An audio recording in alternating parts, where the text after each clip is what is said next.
네, 정보통신기사 기출문제 보겠습니다.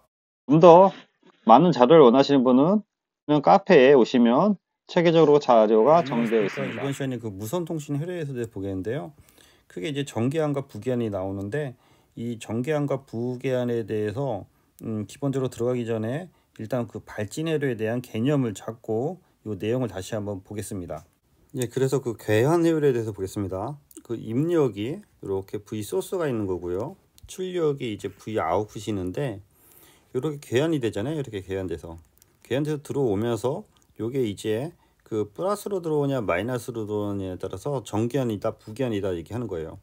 기본적으로 소스가 플러스일 때 마이너스로 들어오면 우리가 이거를 부기한이라 그래요. 부기한. 엄밀히 말하면 위상이 이제 반대로 들어온다 그런 쪽으로 이제 생각을 하는 거고요. 플러스로 들어오면 이걸 정기한이라 그래요. 정기한. 그래서 이제 정기한 부기한 그런 얘기가 나오는 거고요. 다시 말씀드리면 전체적으로 인풋에 대해서 여기 보면은 이제 요 소스에 대해서 V 인풋이 발생하고 V 아웃풋이 발생하고 이렇게 돌아오는 걸 이제 계한이라고 하고 요 계한 이 V 그 피드백 되는 것을 요 베타에 우리가 VO로 여기 보면 이것도 이제 V 아웃풋이 되는 것이죠. V 아웃풋이 이게 돌아와서 들어오는 거기 때문에 V 피드백은 베타에 V5로도 표시가 될 수 있습니다. 그래서 이제 전반적으로 이렇게 봤을 때 맨 앞에 있는 거를 괴한돼서 들어오는 거를 비교하기 때문에 여기를 이제 비교 회로다라고 하고요. 여기서 이제 증폭이 되기 때문에 이걸 증폭 회로라고 하고 여기 베타 부분을 우리가 괴한되는 부분이기 때문에 이제 괴한 회로라고 하고 여기서 V 아웃이 나오는 거 이거를 이제 샘플링 회로라고 합니다. 샘플링. 그래서 아까 말씀드린 것처럼 요 위로 올라가는 게 여기 그 입력이 플러스 대비 여기 이제 마이너스로 들어가면은 네거티브다. 그래서 이거를 부기한 회로다 라고 정리를 하시고요. 여기 플러스 대비 여기 플러스로 들어오는 거 이거를 포지티브다. 그래서 이거를 정기한으로 정리하십시오. 정기한 회로다. 그래서 이 소스를 기준으로 해서 봤을 때 요렇게 요 밑에서 이게 올라오잖아요. 그래서 이걸 마이너스로 올라온다라고 했을 때 V 소스랑 V 그 피드백 되는 게 이게 마이너스다라고 하면은 그거를 다시 V 인풋으로 해서 돌아가는 거거든요. 그래서 이거를 이제 앞서 말씀드린 것처럼 부기한 회로다라고 하는 거고요. V 소스가 V 포워드가 이렇게 위상이 같아지는 거를 다시 V 인풋으로 넣었을 때 이거를 V 인풋을 넣었을 때 이거를 정기한 회로다 라고 얘기하는 거죠. 그래서 주로 부기한 회로는 증폭 회로에 주로 쓰고요. 정기한 회로는 발진 회로에 주로 쓴다고 합니다.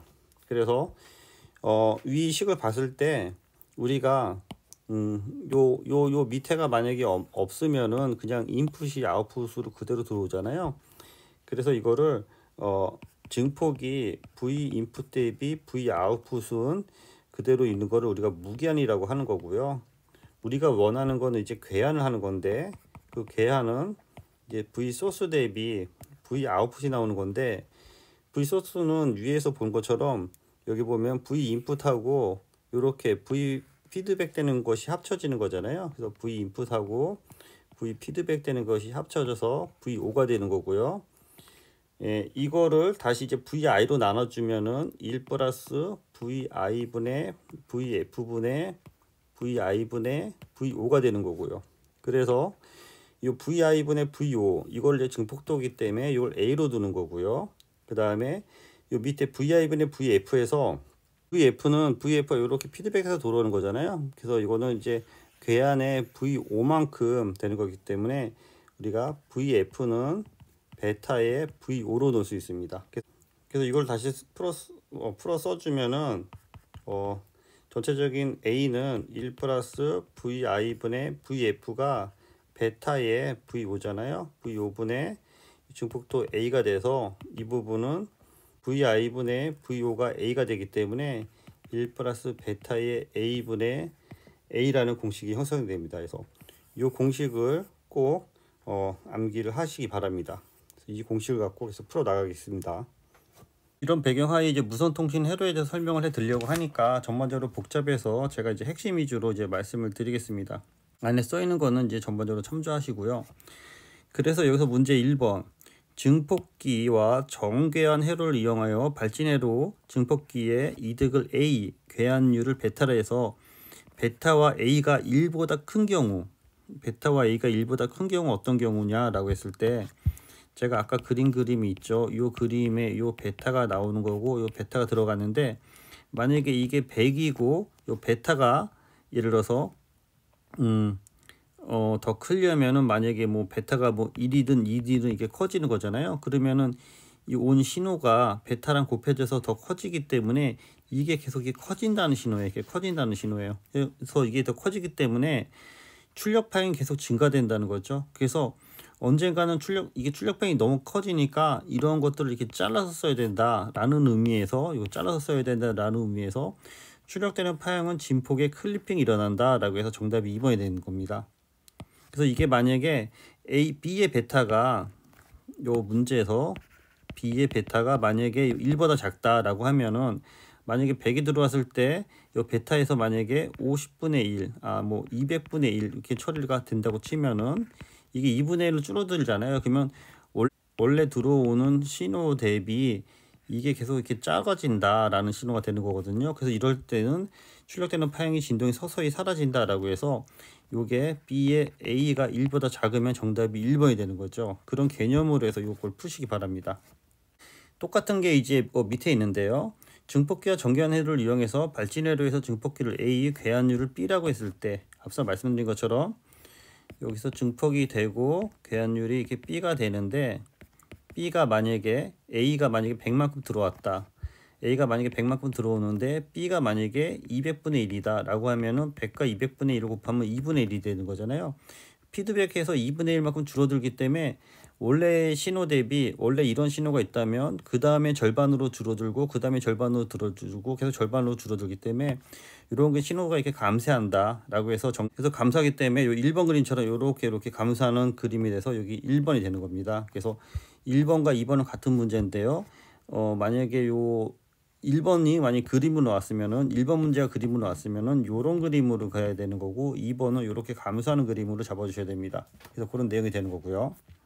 그래서 같은 문제인데 3번에 증폭기와 정궤한회로를 이용해서 발진회로의 증폭기를 A, 괴한율을 베타라 할 때 A 베타가 1보다 크면은 이게 점점 커지기 때문에 이것도 출력되는 진폭의 클리핑이 일어난다. 그래서 이게 1번과 같은 문제가 되는 거고요. 그 다음에 유사한 문제 먼저 풀고 가겠습니다. 예, 그래서 7번 괴한에 의한 발진회로에서 증폭도 A와 괴한율 B라고 할 때 발진이 지속되기 위한 조건, 그래서 앞서 말씀드린 것처럼 요게 나와서 베타로 들어갔을 때 다시 위로 올라가기 때문에 요 증폭도랑 베타랑 곱했을 때 A의 베타가 곱해서 이제 1이 되면은 계속 원래 신호를 유지할 수 있다. 원래 신호를 유지할 수 있다. 그래서 여기 베타의 A는 1이 되는 겁니다. 그래서 그 의미로 베타 A가 1이 되는 거를 우리가 바크하우젠의 그 발진 조건, 예를 들어 안정 조건, 계속 원래 신호를 유지한다라는 의미가 되는 거고요. A 베타가 1보다 커지면은 이거는 계속 이게 신호가 커지는 성장 조건을 얘기하는 거고, A 베타가 이렇게 작아지면 이건 소멸 조건 얘기하는 겁니다. 그래서 아까랑 똑같은 얘기를 하는 거고요. 계속해서 8번 다음 중 부계한 증폭기의 증폭도, 그래서 앞서 했죠. 1 플러스 A 베타분의 A 있죠. 여기가 좀 잘못됐네요. 여기 A가 들어가야 되는 거죠. 1 플러스 A 베타분의 A, 요 밑에 공식 참조해서 이게 부계한이니까 여기가 이제 플러스 돼야 된다는 게 핵심이죠. 그래서 1 플러스 A 베타분의 A를 잡으셔야 됩니다. 여기 부계한에서 여기 피드백 되는 게 마이너스로 들어가고 있습니다. 1 플러스 베타 A분의 A를 잡아내시기 바랍니다. 요 1 플러스 A 베타분의 A. 9번 다음 부계한 증폭기의 특징이 아닌 것은, 부계한 증폭기는 계속 이 원래 신호를 다시 받아서 그 위상과 그 크기를 유지하는 거기 때문에 안정도가 향상이 되고 잡음이 감소되고 비직선의 일그러짐이 감소되는 건지 이득이 증가하는 건 아닙니다. 그래서 또 유사한 문제 보면 정궤한을 사용하는 발진회로에 대한 괴한 루프에 대한 조건으로 옳은 것은, 그래서 정궤한을 한다라는 거는 이렇게 들어갔을 때에 다시 회로가 이렇게 나와서 그 괴한 조건을 유지한다라는 거기 때문에 괴한 루프 이득이 1을 유지하고 위상 천이가 영의 상태, 영도인 상태를 유지하는 것을 우리가 괴한 조건이다. 그래서 정답을 3번으로 잡으셔야 됩니다. 이번 그 챕터에 대해서는요, 그 통신 회로에 대해서 간략하게 했는데, 이 통신 회로는 무선적 같이 나오기 때문에 너무 깊이 들어가지 마시고 정기한, 부기한 정도만 이해하시기 바랍니다. 다른 안 풀었던 문제를 보면요, RC회로에서 10에서 90%까지 소요되는 시간, 그래서 우리가 이런 것들을 상승 시간이라고 한다. 그래서 기준선으로 해서 요 10에서 90%가 올라가는 시간, 그래서 이걸 상승 시간, 그래서 라이징 시간이라고 하고요. 페일링 시간은 90에서 10%까지 떨어지는 거를 페일링 시간이라고 합니다. 이걸 참조해서 상승 시간을 참조하시고요. 정기한, 부기한 안의 내용을 참조하시고, 너무 깊이 들어가지 마시고 여기 정연파랑 비정연파가 어떤 회로가 있는지만 참조하시고요. 콜피츠 발진 해도는 이렇게 캐피시터가 2개 있는 거, 하틀리는 여기 리액턴스가 2개 있는 거, 이런 회로를 참조해서 정답을 잡아내시기 바랍니다. 이렇게 4번 문제 발진 회로에서 여기 보면 L 성분이 2개 있는 거, 그거를 우리가 하틀리 발진 회로라고 했죠. 하틀리 발전해주고, C 성분이 2개 있는 거, C가 2개 있는 거, CG가 2개 있는 건 콜피츠 발진 회로로 잡으시기 바랍니다. 그래서 콜피츠랑 하틀리 참조하시고요. 5번 다음 중 결합 상태가 직류로 구성된 바이브레이터는 해서 여기 보시면은 멀티 바이브레이터의 그 종류가 얘기했는데요. 쌍안정 바이브레이터가 직류정으로 결합되어 있다고 합니다. 그래서 이런 것들은 그냥 암기해서 맞추셔야 될 것 같습니다. 너무 깊이 들어가면은 시간이 많이 소요되기 때문에 너무 깊이 들어가는 거는 권장드리지 않고 기출 문제만 체크하고 가시 바랍니다.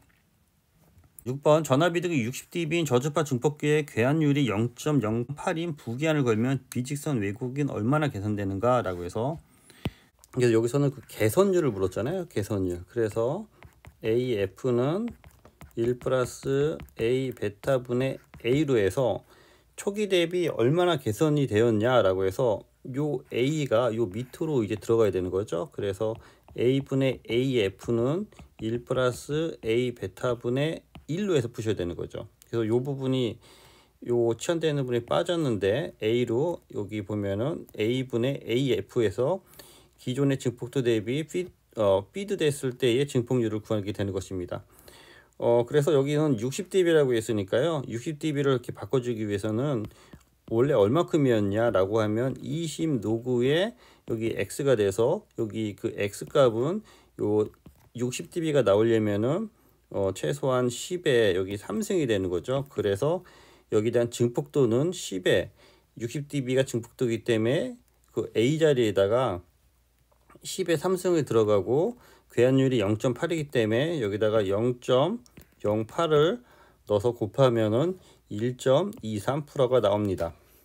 10번 LC 발진해도에서 발진 주파수의 변동과 대책이 틀린 것은 해서 LC 발진기에 대해서 주요 내용을 정리했고요. 여기 보면 부하 변동에 관련돼서는 발진회로의 부하를 격리시켜서 완충 증폭기를 사용하는 부분이기 때문에 부하 변동은 Q랑은 상관이 없습니다. 그래서 요거는 기출문제 위주로 해서 요 전원, 온도, 습도 등에 대해서는 요 아래 내용을 참조해서 같이 정리하시기 바랍니다. RC 발진 회로에 대한 설명으로 옳은 것은 여기 보면은 RC 발전기는 R가 저항과 캐피시터로 구성된 회로고, 주요 종류는 윈브릿지 발진기, 위상천이 발진기, 트윈 발진기 등등 있습니다. 그래서 콘덴서와 저항만으로 구성된 회로를 RC 발진기라고 하고 밑에 거는 상관이 없습니다. 그래서 너무 깊이 들어가지 마시고 기출에 요 정답 정도만 체크하고 가시기 바랍니다. 12번 문제는 여기 보면 C로 연결되어 있는 거는 콜피츠 회로이기 때문에 C 부분에 대해서 병렬로 해서 정리하는 요 공식으로 해서 잡아서 정답을 요 2번으로 이렇게 잡으시기 바랍니다. 13번 이상적인 연상 증폭기에 대해서 얘기를 했는데요. 이상적인 연상 증폭기를 밑에 이제 정리를 해놨고요. 이상적인 연상 증폭기는 입력이 무한되고 출력이 0이다. 이거 말이 안 되는데 그래서 이상적인 거가 되는 거고요. 그래서 입력 임피던스는 무한되고 출력 임피던스는 0이고 대역폭도 무한대가 이게 이상적인 값이 되겠습니다.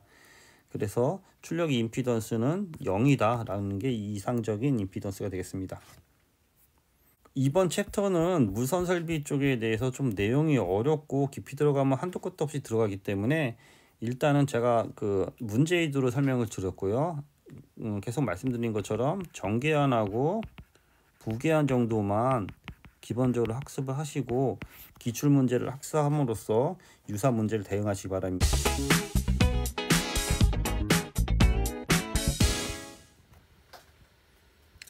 그 중간에 빠뜨린 것을 높아시면서 말씀드리는데요. 정기한 할 때는 1-베타의 a로 푸시고요. 이제 여기 그 부계한 할 때는 1 플러스 a 베타분의 a로 푸셔야 되는 거죠. 요 위가 치환된 거고요. 1 플러스 a 베타분의 a로 푸셔야 됩니다. 부계한은 여기 플러스입니다. 플러스. 발진이나 소멸 조건은 뭐 상관이 없으니까 발진 소멸 조건은 그 이론으로 푸시고요. 그래서 정계한은 아까 계속 말씀드린 것처럼 1-베타로 푸셔야지 아마 헷갈리지 않을 겁니다.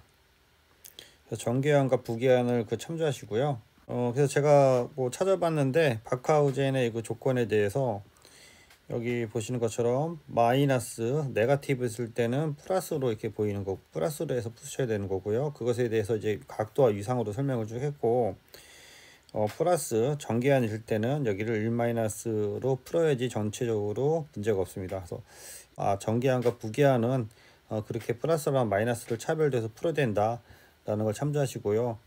혹시라도 궁금하신 분은 요 위에 타이틀 참조해서 내용 참조하시기 바랍니다. 네, 이상입니다. 수고했습니다.